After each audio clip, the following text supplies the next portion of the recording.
That's Um, something. I mean, when you ask that, the first thing I think about is me just doing absolutely nothing in school. You know, I just honestly, the whole time I would just, spend my classes, just my head on my desk, like nothing, absolutely nothing. And if I wasn't doing that, I was drawing dicks or bums or, very detailed. So that's how I was. That was my education. But in terms of music though, like I think really most of it has actually just come from self-study, whether that's unintentional or intentional. I think the last kind of year, especially when I was writing the second album, The Death Canvas, and I've recorded most of that now with Matt now. But that has been intentional self-study during this pandemic and during my gap year that I decided to take in between university and college. I learned so much about myself, and of course I'll always be doing that until the day that I die, but I've learned so much so rapidly within a year, and it all just naturally came out in my music whether I wanted it to or not.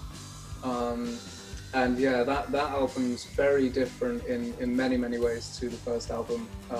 So I'm really, really excited to get that out and see what people think. I mean, personally, I really love the way that it's been going. Because the first album that I did listen last night, the whole night I was listening to it, I did sleep almost midnight, 3:30, and it was an amazing experience because it was like transition. It's like it was really really good, and that was really wonderful. 1.5 hour that I was listening. So education is for sure something that comes like your from personal studies or maybe your environment, right? Specifically not from England and the city. University of Life. University of Life, Yeah. very well said, Matt. That's exactly what I mean. So, um, also talk about the cultural influence if you living in the city. I mean, of course, there's a lot of cultural influx of many different places, I believe. And already, like you work with such an amazing person, Matt, who has already experienced quite a lot in life.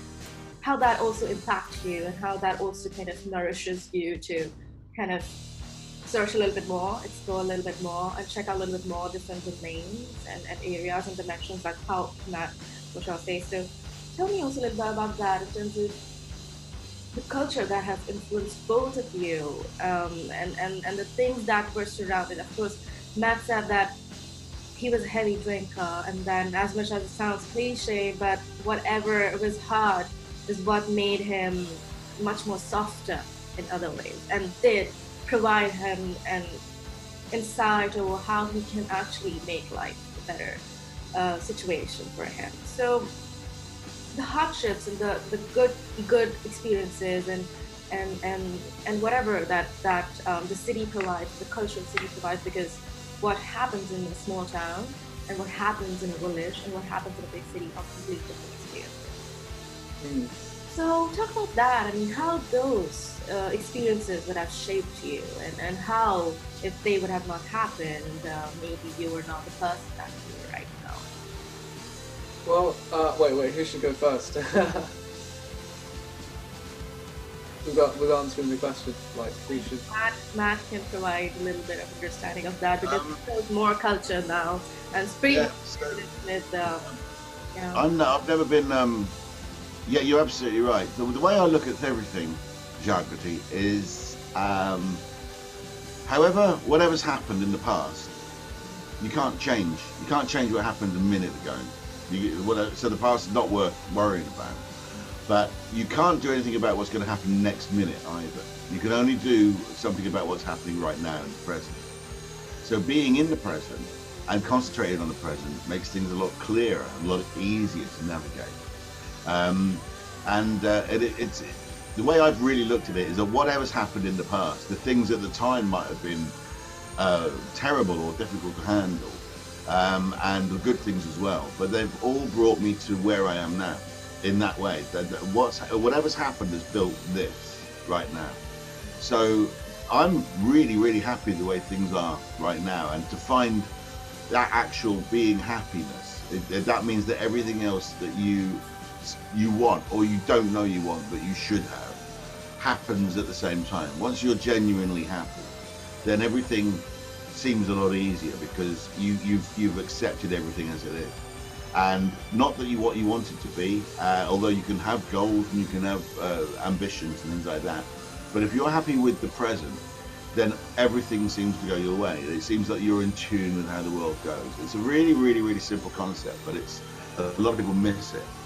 And once you're happy, everything's brought you to where you are. So all the negative stuff is good in a way, because at the moment I'm happy. If that hadn't happened, would I be in this place right now?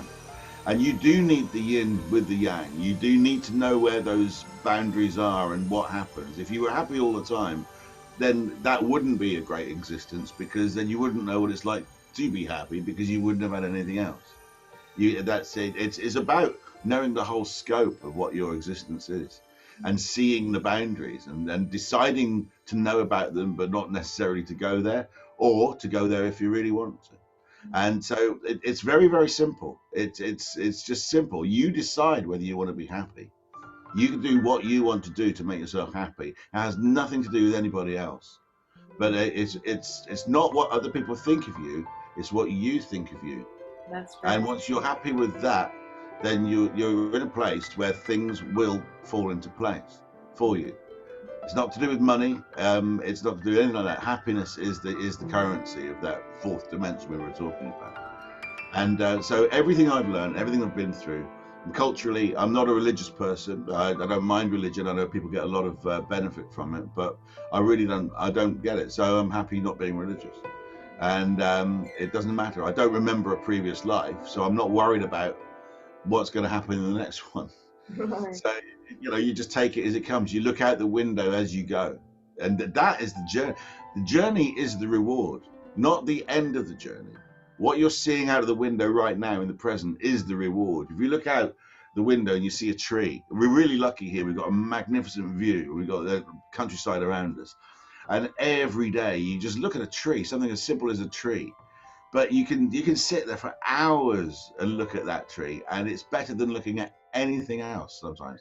So once you just make yourself happy, you can decide to be happy about everything that's already happening about you. And even the negative stuff has a positive thing on it, because it's got you to where you are right now. So that's my cultural belief. It's maybe based on karma. The more you put into something, the more you get out of it.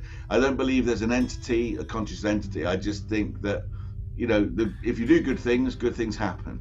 You don't do it for that reason, but that's a positive spin on it. And if you don't concentrate on the good things, if you feed the bad wolf, then all you're going to do is get the bad wolf talking to you. So you need to change it, but you can do it yourself. Nobody else can do it.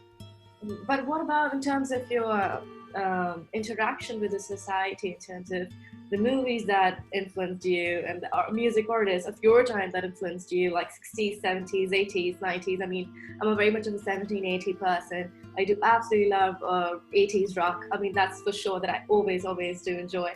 So talk also about that in terms of what actually did click you, like, okay, this is the thing that I do believe is like my next favorite, and I'm going to be listening to for 1 month straight. I'm set for 1 month now. So also talk about that sort of culture, because people is what makes culture, right?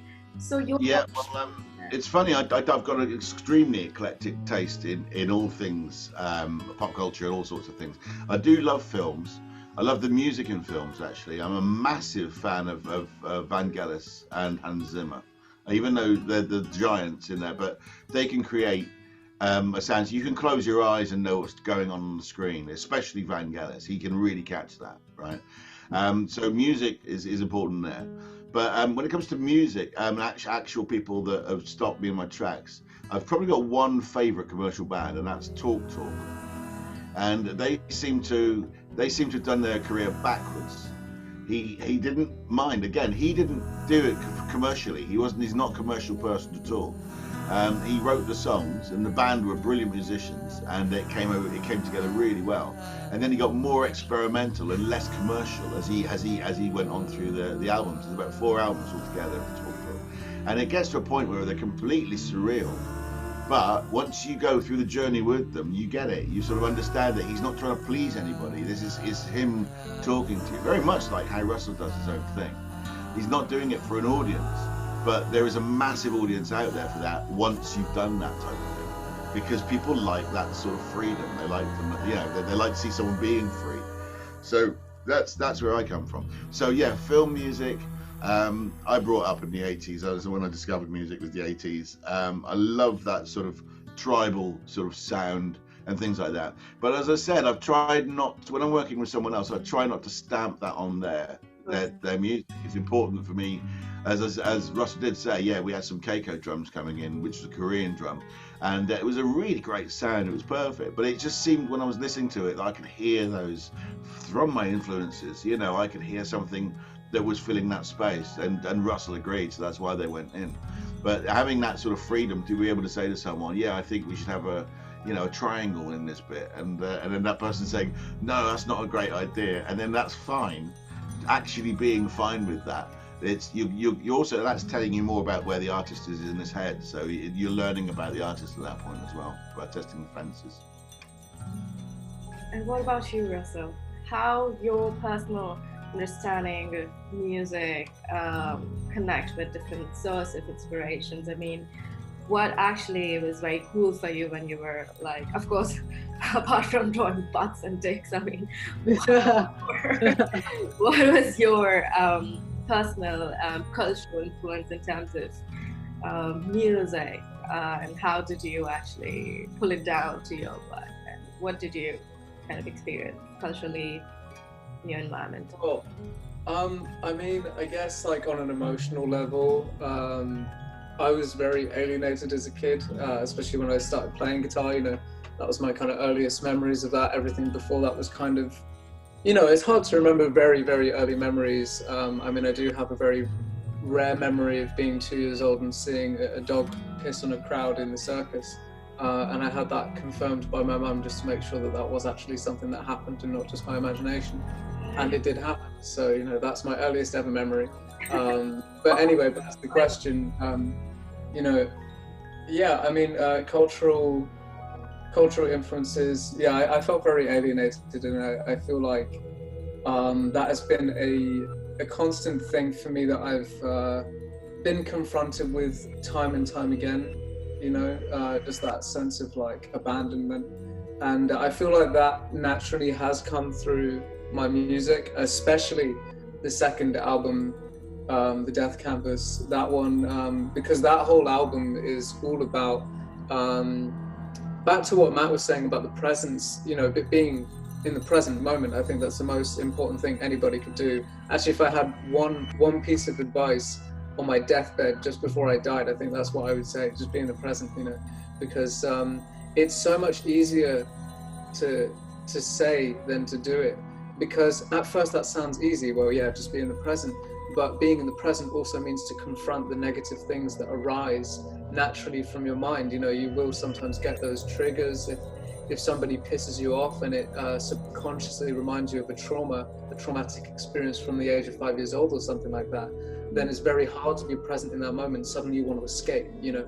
And this album, this second album, and the cultural influences of the alienation, that all comes together. A lot of my trauma, I think, has been alienation, and I'm still dealing with that. I'm still figuring that out. You know, there's a lot that I need to do, that a lot of work that needs to be done, a lot of presence that needs to be had to go through the experience. But yeah, I mean, the second album, The Death Canvas, is very much about that, about presence and allowing yourself to feel the feelings that you feel, no matter what feeling it is, you know. Self-love, you know, very, very hard thing to do. Sounds great because self-love, or why wouldn't you love yourself? But most people hate themselves, you know, and I want to learn not to do that, because the more you can love yourself, the more you can spread that onto other people, you know. The more you love yourself, the more depth of love you have for yourself, the more depth of love you can transfer to other people, you know. Yeah. And the pathway to that is acceptance, of course. Yeah, of course. Yeah, and I've learned that a very, very brutal way with psychedelics in the past.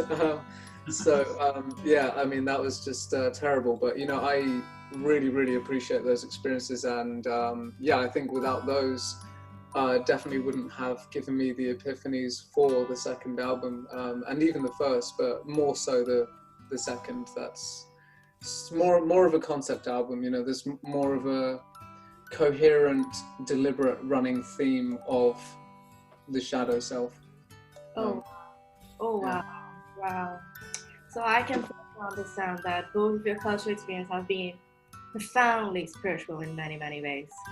It has been very individual rather than social. I mean, of course, social is part of it, but it has been very, very individual and very, very spiritual. Let's talk about spirituality for a while now. I mean, talk about the spiritual experiences that you felt were kind of, you know, shifting you, were making you something else. You could feel it that you are no more the last person that you were before, but neither you are this new person that you are going to be. And then the transition of that one character to another and one life to another, quite literally, you know, happening every phase of life. Like how even Russell said that you the first album to the different second psychedelic experiences did quite change quite a lot about your ways that you perceive and your perspective. And I believe Russell also has his own quite in-depth experiences with many different situations. So I think on a spiritual conquest, I believe, which for sure music do help quite a lot to kind of like, you know, make it smooth and like make it easy and not that hard, I believe, and more easygoing and more accepting. Talk about that, like as in a spiritual. I mean, of course, what are your first encounters as a spiritual being and working with music as a creative outlet? Those little snippets where spirituality do pour in and do come out in bits and pieces. I mean, you do encounter an actual physical form, like the non-physical part of power, you do actually harness in physical sense. So talk about those personal experiences that did lead to some amazing transformations and the progress that you have made so far through your music. This is, I mean, well, a lot of it, yeah, has been, you know, psychedelic use. A lot of it has been meditation. You know, just in general, I suppose, not like a significant experience. You know, one that I never actually wrote about was one time when I had 625 UG of some LSD, and you know, it was a bit much. Okay. You know, and basically to say it in a very short summarized way, because obviously, you know, I could go into detail for hours and hours about every single little thing that happened. But it was just a really brutal death. And I just blacked out, you know, I just, in my mind, in my reality, I was dead, you know, and I was witnessing people mourning over me as if I was outside of my body, watching my dead body being mourned over. Oh my gosh! It was, you know, it was really, really weird and messed up, and it was, I don't know, it felt like this. I think the worst point of it before that death point. Also, you know, I didn't die in real life, but in my mind, I very, very much did. You know, there was no way of convincing me that I was alive at that point.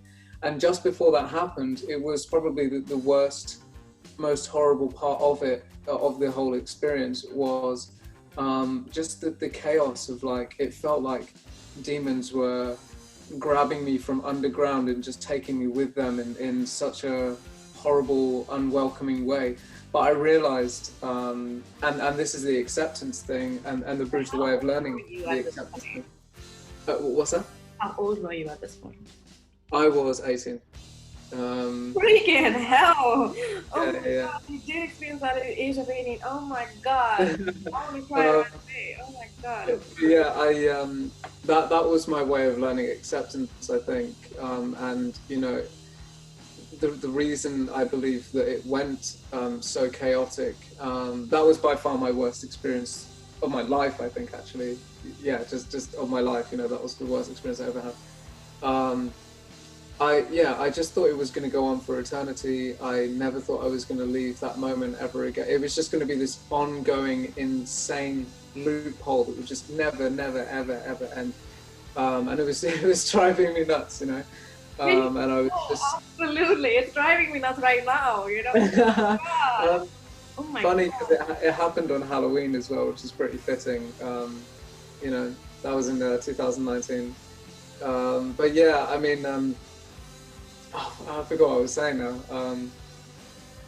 Yeah, I don't know, just learning acceptance. Yeah, just, you know, it went to chaos because mentally I was saying no to the experience. I was trying to escape, you know, and I think it teaches you a lot about life. It's not just about tripping. The tripping's got barely anything to do with it. But it's just that it's more exaggerated way of experiencing emotions, you know, it's so heightened, and it's just like this really intense roller coaster, you know, and life is a roller coaster. Being a human is a roller coaster. But I think in general, in the totality of everything, you know, I think that we are spirits having a human experience. And I think in some lyrics here and there throughout my work so far, I think that does come through. You know, even the title Solar Ellipsis technically means infinity of being, because you know, solar is for the sun in a galactic way, and solar just sounds cooler. And ellipsis is the three dots, you know, like on and on, you know, constantly going on and on, never finishes. So, you know, you could say that it's almost like infinite sun or infinite energy. You know, there's different things you could call it, but that's basically what I was trying to get across with that name, and then just make it sound a bit more catchy. You know, instead of saying infinite spirit or eternal sun, you know. Wow. You're 19. Oh my God. I have to take a moment to wrap around with that. You're 19 and you did have some profound experiences, and that's incredible. I mean, of course, do psychedelic have that much of power? I mean, of course, there's so many researches being done for that. I mean, shaman culture quite is popular, and people, specifically music industry, for sure, like psychedelic music has been there for many years, and quite wow. I mean, the experiences that you did have were, I think, did. I mean, you're like this mini version of Led Zeppelin, I believe. In right? I mean, Yeah. wow. But Actually, but that's funny you say, you know, because I was very influenced by Jimmy Page for the first album, with, you know, guitar wise, the way that he played. Yeah, I had a massive Led Zeppelin phase when I was about, yeah, like 17, 18. yeah, so I think as in a spiritual being having a human experience, like how you said, and that's so apt, and so touching for many people, because many people are maybe not that aware about the spirituality, and as much as music industry is so fond of it and is quite aware of it, it's normal for everybody. um, the dark experience is actually what takes you to the light, I believe. You know, Yeah, the it's dark what allows you to witness see the it. light, isn't it? Like you would not be able to witness the light otherwise. It's Yeah, like what you said, like you do be able to see the stars when there's pitch darkness, isn't it? yeah, yeah. Yeah, so that was about Russell. And what about Matt? I mean, I'm sure Matt did also have some experiences. And I've never taken drugs. I've never been interested in them. I've taken far too much alcohol, so I've lived in other places in my head quite a lot. But where it comes to me being spiritual, I sort of once I got myself together, and uh, and I was able to sort of make decisions and help people. And then a few years later on, you people come back to you and they're okay, because not because of only what you've done, but you've helped them to get there, and you realise the importance of little things. And the I think what it is, you're not supposed to know at Russell's age. You're not supposed to know what I know now. Otherwise, you'd be a complete nightmare to the world, right? You're supposed to go through it. It's a rite of passage. You're supposed to experience all the ups and downs. And then at a certain age, you sort of get it and you grow up a little bit. And then you're able to tell, or to try and tell people who are younger, if you can see the dangers that they can't see, or you can see the past that they might enjoy that they can't see, that you can tell them if you can explain to them, but you don't ever listen when you're 19 or 20 years old. I know, because I've got a son who's 26, one's 26 and one's 18 years old, and it's like talking to statues. but you can, but you just know they're going to get it. You know that they're taking it on board. They're just not giving you those signals that they've got what you said.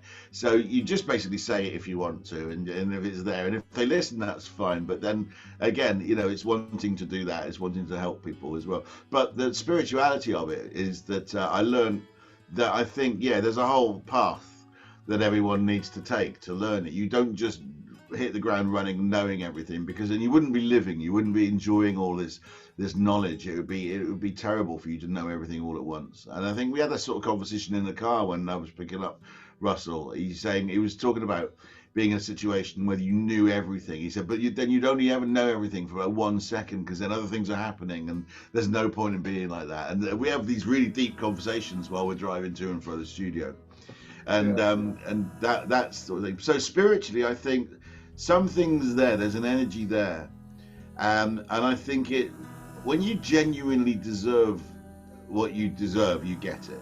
So if you're not having a good time, then you need to know that you've got to change something in yourself, because you're not doing the right thing to deserve what you want. And then when you are getting it, you think, okay, that's fine, that's my reward. I get it, I understand it. Things are easier now, and it gets to a point where things are easier because you've got the experience of life before you. But you're not going to have that when you're 20 years old. You're going to have that after you've tried to borrow a mortgage and you've got divorced 8 times and you're trying to bring up kids. And already, Russell's like sad, he's like, I'm done. My quota's for some years. I also have to say that Russell, being 19 years old, he's probably one of the most, you forget he's 19 when you're talking to him. He does get it. He has got it. He's probably taken a shorter route than most people, but he's come out smelling the roses because of it, because he's got the intelligence to work it out. Thanks. So there's a certain set of intensity that for sure I think psychedelics do put into creative works. And it's also mentioned, I think, in many studies, like how psychedelics do impact the creative mind, how it actually expands your consciousness and your creative hormones to a level that you do be able to kind of like process and be more in depth and more intricate and more complicated. Purple box.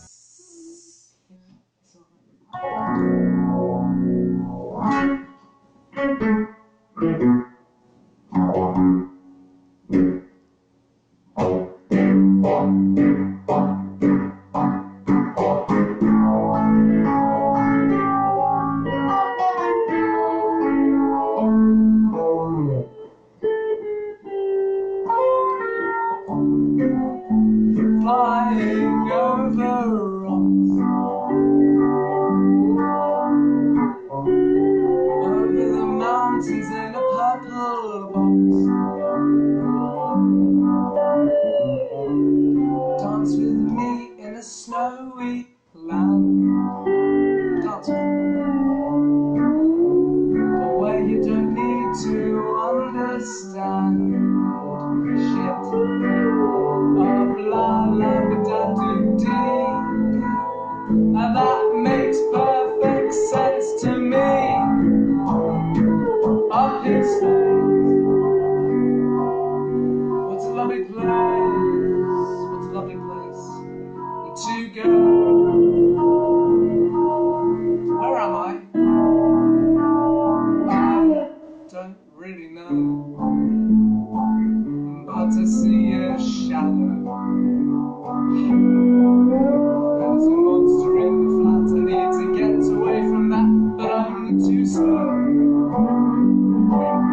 Why do they always chase me?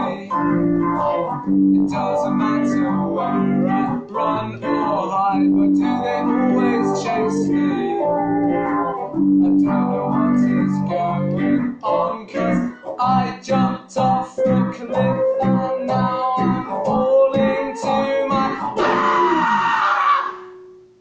Oh, that was just a dream. That was a bit fucking strange, but it seems so real to me.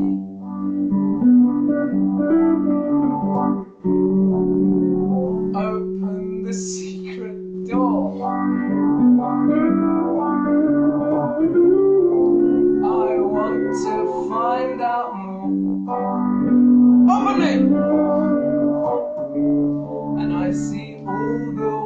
walls are white,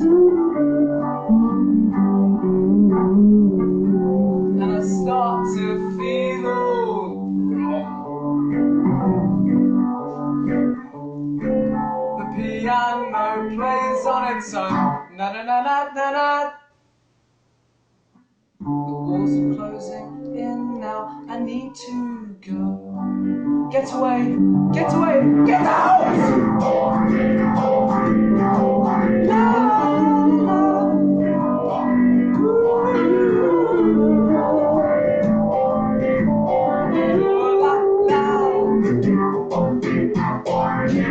What do you always chase me? It doesn't matter where I run or hide. Do they always chase me? I don't know what is going on, but now you're gone and I'm awake, so everything's fine. No, fucking isn't fucking idiot. Oh, that was just another dream. But inside of another dream. A dream, a dream, a dream. La la la la la. Oh la la la la la. Sing along now. Oh la la la la la. Oh, thank you. Sing along now. La la la la la. Sing along with me, man. La la la la la. Oh la la la la la la la la la. La la